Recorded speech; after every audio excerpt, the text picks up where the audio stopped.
no ideas. None. Come on, man. You're a writer. You can be creative. You can come up with good ideas. If only you could actually write them. Man, come on. You're better than this. You can come up with an idea. You can write a good story. People are expecting you to write a good story. You just need a good idea. Still working, huh? Yeah. Is that the mango ice cream? Look, remember when you told me not to give you any mango-related items until you were finished? Yeah. Well, you better get cracking. I'll be in our room when you're finished.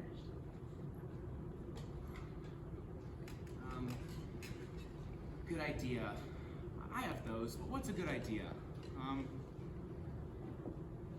Well, you know what they say? Just write what you know. I can do that. I know things, right? You got this, Russell? Just write what you know. Okay, premise. A struggling writer tries to come up with a good idea for his latest tale. Genius. The late afternoon light filtered through the dusty window as Bernard fiddled with his pencil. His own disappointment was as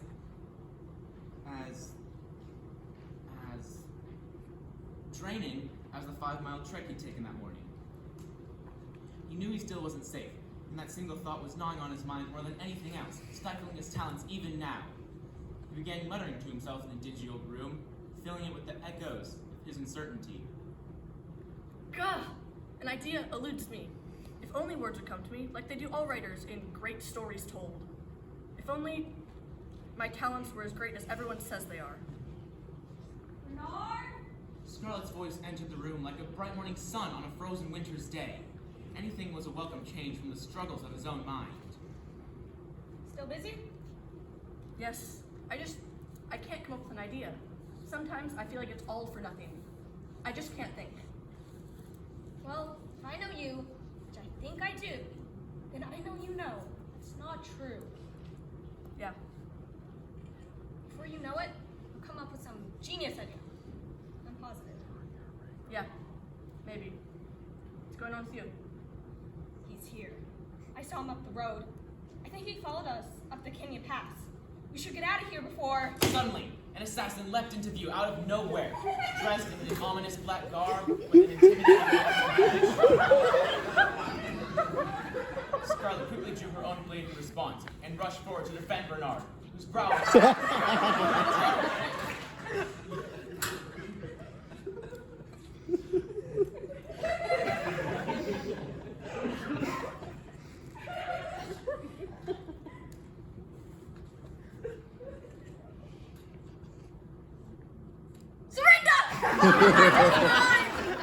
I know you lay a hand on him. I'd rather not you died. Not now, love. Surrender! Warrior S will be cut down! Never! The assassin lunged, Scarlett swung her knife forward. An epic duel began, both knives swinging with skill and menace. Suddenly, the assassin swung his knife around, and Scarlett had to duck under his being struck. Bernard leapt up, and in a whirl of blades, everything stopped. Bernard? Bernard stood helpless as the assassin's blade lifted his chin, and Scarlett was helpless as she stood 5 feet away, unable to intervene. I wouldn't move if I were you, either of you. Now, you're going to tell me the location of the Lost Cave Pirate's treasure. The what? Don't play dumb, idiot!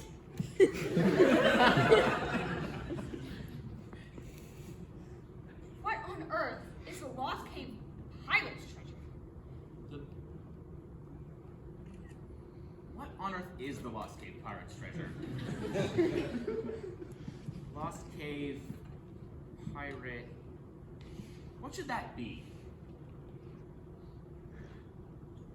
That is a genius idea. The assassin quickly bound the two to the stool. He was tying the knot so tight that Bernard's hands began to feel numb. Now, I'm gonna scout the premises to make sure you two aren't up to any funny business. When I get back, I hope you've changed your mind about telling me the location of the Lost Cave Pirate's treasure.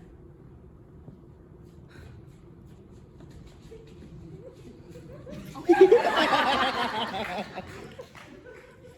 What on earth is the Lost Cave Pirate's treasure? Okay, so, long story short, the Lost Cave Pirate's treasure was an idea for a novel I wrote in my youth. I thought I lost those scraps of paper ages ago. The assassin must have found it and assumed it was a real place. Are you sure? That sounds pretty far-fetched to me. Can't even understand half the stuff you write. Of course it's far-fetched. I made the whole thing up.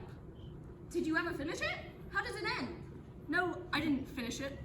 I'm a writer. Writers don't finish things. Okay, then just pull some nonsense out of your... You changed your mind yet? Choose your words wisely. All right, I'll tell you, just give me my notebook. What? I'll need to write down the directions so that you don't get lost. It's a bit of a story and you'll need to untie me. Don't worry, he wouldn't be able to hold a knife if it was glued to his hand. Very well. Well, get on with it.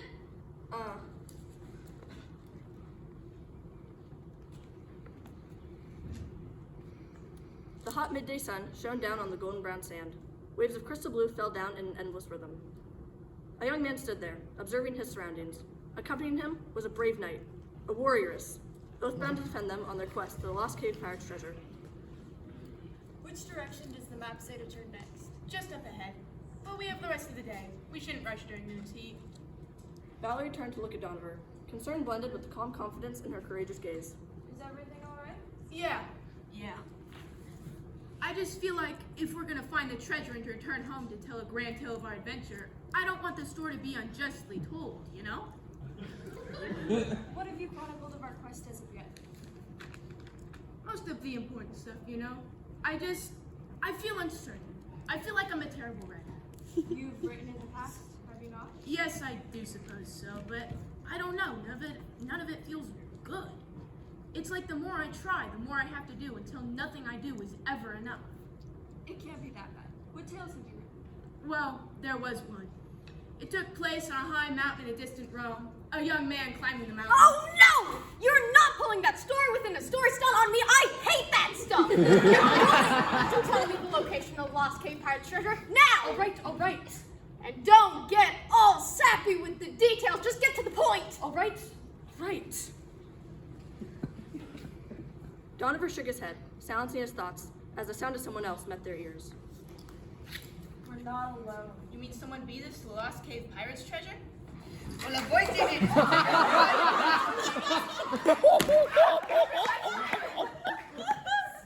down, heathen vermin. Damn, me treasure's mine and mine alone. Valorie and the pirate engaged in the art of battle, their swords swinging like almighty waves crashing down towards their foe. Nobody but I made the treasure man go hard. The what? The treasure. The golden mango hood. You so much as eat a single one. You mean the lost cave pirate's treasure is mangoes? For crying out loud. Ow! Ow! Ow! Oh, wait. Is everything alright? Yes, fine. Bernard gaped in shock at the unconscious body of the assassin, who lay immobilized on the floor. How? I untied the ropes while we were talking. Obviously. What's that in his pocket? Bernard reached over and withdrew a curiously colored object from the pocket of the assassin.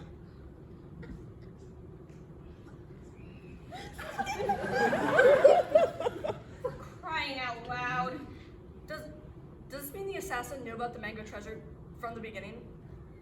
How does the story end anyway?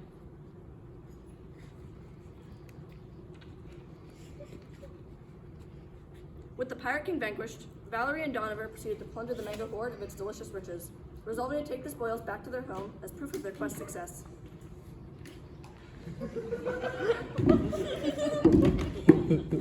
It's funny how the treasure turned out to be something everyone could appreciate, I suppose. You can't eat gold or silver. Not if you possess a weak stomach, such as much. Although, in my own opinion, this particular tale will be a far more interesting chronicle than any other you could have written. Yeah, you're right. The tale of the mango plunderer will remain told for ages to come. I like that story. Maybe your writing isn't as useless as you imagine. Yeah, maybe so. We should get out of here before he wakes up. You can write your next story on our way to our next destination.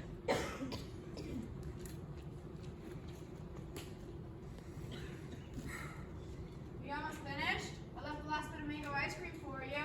Coming.